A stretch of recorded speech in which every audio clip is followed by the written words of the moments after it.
ఈ అమర్నాథ్ రెడ్డి, జగన్మోహన్ రెడ్డి పేరు ఎత్తకండి నా దగ్గర. వాళ్ళు అసలు రాజకీయ నాయకులుగా ఉండడానికే అర్హత లేదు. అటువంటి వాళ్ళు ముఖ్యమంత్రులు, మంత్రులు అయిపోయారు. వాళ్ళు ఏదో పెద్ద బాధ్యత ఉన్నట్టు మాట్లాడతారు, సిగ్గు లేకుండా. వాళ్ళని నమ్మి గొర్రెలు ఉన్నాయి, వాళ్ళ వెనకాల వెళ్ళి వాళ్ళు ఉన్నారు. దానివల్ల ఈ దరిద్రాలన్నీ.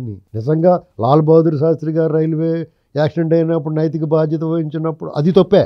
అది ఏంటి సంబంధం? అంటే ఈ రకంగా ఎవరన్నా రాజీనామా చేయించాలంటే ఎవడో విద్రోహ చర్య చేసేస్తే వాళ్ళు రాజీనామా చేసేయాలా? చాలా అన్యాయంగా. డెఫినెట్గా రామ్మోహన్ నాయుడు కుర్రోడు కాబట్టి మన పరిస్థితులు మన చేతిలో అదుపులో లేనప్పుడు కూడా దాన్ని అదుపులో తీసుకోవడం ట్రై చేసాడు. ఆ రేట్లు కంట్రోల్ చేయడానికి ప్రయత్నం చేసాడు. ఎలా జరుగుద్ది? అతను మీరు ఇమ్మీడియట్గా మీరు చర్యలు తీసుకోవాలంటే ప్రభుత్వం ఏం చేయాలంటే వాళ్ళు మొత్తానికి ఎత్తిచ్చేయాలి దుకాణం. కొన్నాళ్ళు బాధపడతారు, బ్యాన్ చేసేయాలి వాళ్ళని. అది ఎందుకు చేయలేదు?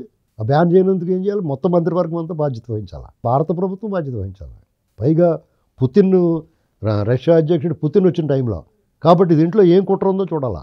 ఏదైనా విద్రోహ చర్యలకు పాల్పడుతున్నారేమో చూడాలా. ఆ వైపుగా చూడండి, ఇతను రాజీనామా చేసి ఇతను చేతకాంతాను అని మాట్లాడతారు సన్నాసులు అందరూ. నోటుకొచ్చినట్టు అర్థం ఉందా ఎవరికన్నా?